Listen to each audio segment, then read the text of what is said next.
I'm Edie Lush, and I'm here at the Hub Culture Pavilion. It's Davos, it's 2022, and we are outside in the sunshine. It's fantastic, right? Yeah, I mean, it's a great innovation, I would say. So I'm really pleased to be here with Gonzalo Muñoz.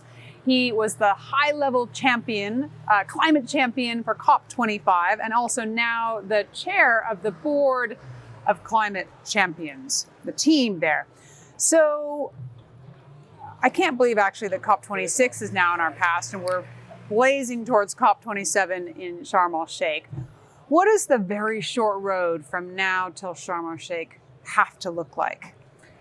Well, thank you for the opportunity and having this conversation. I would say that definitely this is a year of implementation. And when it comes to implementation, first, it's about taking all the learnings from COVID and everything that has been discussed for so long in the Global Climate Action Agenda and really implement resilience and implement the capacity of response of those communities that are being affected by the crisis that hasn't stopped in a world that is being also affected by the invasion of Ukraine, by the inflation, by the cost of food. With all of those learnings, let's say, taken into consideration, we have to implement resilience in a much higher way. And that takes us into the finance sector and how much we have to both implement when it comes to the GFAN's commitments, but also mobilize much more money into resilience and adaptation. The third element that I think is important for this year is about credibility. We had so many brilliant commitments coming in Glasgow, and that was something to be celebrated. Well, not is the moment to celebrate the achievements, to celebrate the projects, to celebrate how much of the money and the commitments are now being implemented, and that also takes us to the credibility part and the metrics and the accountability of those commitments. I would say those are three relevant blocks that should be part of COP27 and the success of Sharm El-Sheikh. So these climate summits can be actually quite confusing as an observer. Countries are making their individual statements. Actually, you have companies making statements. And there's a whole lot of folks from civil society. I mean, it's great. All the non-state actors are turning up. I'd love to know what we have to see coming out of an agreement at COP27 in order to call it a resounding success. Well, what happens is that confusion is evident when you see that there's no need for another agreement. Right. We do have the Paris Agreement, and the expectation of every COP to come with another agreement is part of the confusion.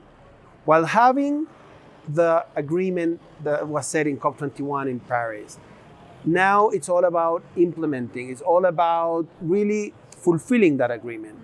And I would say even in Glasgow, we closed the Paris rule book. So we have also the rule book for the implementation of the Paris Agreement. And we increased the ambition when it came to setting the goal on the 1.5 degrees. So I would say almost everything that we might require and need from the parties is there. It's about now how to implement that. And therefore, it makes sense to have every country saying, okay, what am I going to bring? That, of course, should be brought through the NDCs. And that's something to be improved. The idea of not waiting for a 5-year term or cycle to enhance the NDCs. Maybe there's something that NDC stands for National Determined Contributions. Okay. Thank you for the question. So maybe there's something that might come from Sharm El-Sheikh in terms of a new kind of agreement when it comes to defining a shorter term for the parties to enhance their NDCs. That would be fantastic because that will also mobilize much more action in a shorter term. But then probably one of the missing parts and the biggest tensions is about loss and damage, right? And that probably will also have some place, or should, in my case, or in my opinion, have some space in Sharm El-Sheikh to be discussed, to be progressing on the Santiago Santiago program, and then potentially come with something that could resonate properly for the less developed and the most affected countries. So one of the things that I have been hearing a lot about is how much money, related to what you're saying, moving from, let's call it the rich world to the poor world. You can call it the north to the south, but it's really about higher income countries to the lower and middle income countries who often get, left in the lurch. And I wonder, as the first high-level champion who came from business, how much you see business has a role to play there and what specifically they could be doing more of.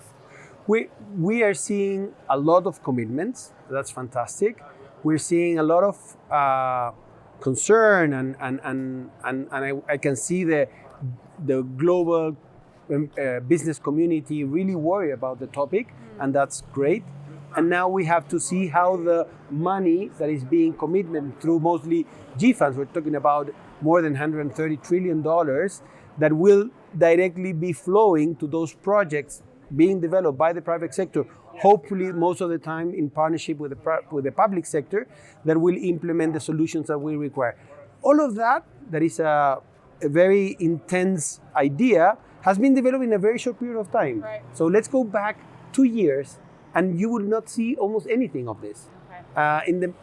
Just remember that the 1.5 degrees, that was set in October 2018. So all 2019 was for all of us to get really convinced that that's the new goal, that's the target. We cannot accept anything higher than that in terms of temperature. And therefore, we need to reach the net zero and resilient world no longer than 2050. Well, in a very short period of time, let's say mid-2019 to now, so 3 years, we have seen this race of commitments, and now it's about how those commitments are going to be implemented. And then you see a fantastic tension on one side, having those $130 trillion being committed and waiting for those projects to appear, and on the other side, having a lot of businesses that are committed to follow the trajectory that science determines, and therefore they will require the financial flows for those projects. That is being implemented as we speak, right? Not probably at the speed and scale that we all require, but you can see... So is that frightening? It's not being implemented at the scale we require? Well, yes, absolutely, but that means that we need to push for more, push for more ambition, push for more companies to be integrated. There will be a need in this moment, there is a need for SMEs to be part of this. It's not only about the big corporations of the world, it's also about the SMEs that are part of the value chain to also be speaking the same language.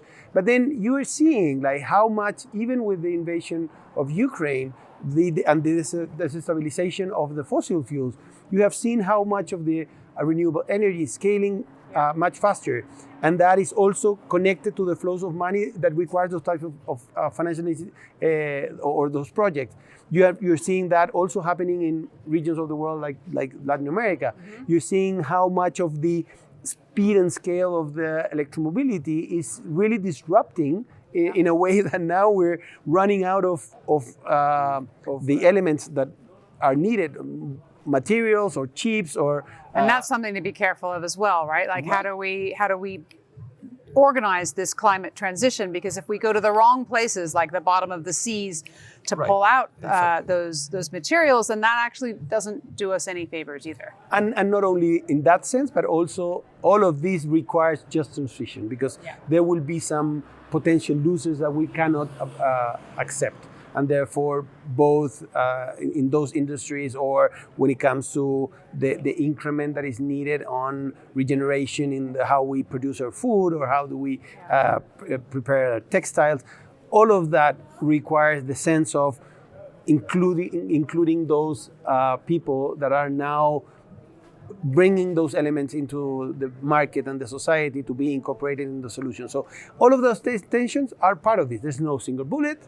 There's no linear way to achieve the goals, but rather a need of radical collaboration and a combination of effort coming from all of the sectors of the society, as this is a whole society approach that is needed. Gonzalo Muñoz, thank you so much for stopping by the Hub Culture Pavilion here in sunny Davos in 2022, and I'm Edie Lush.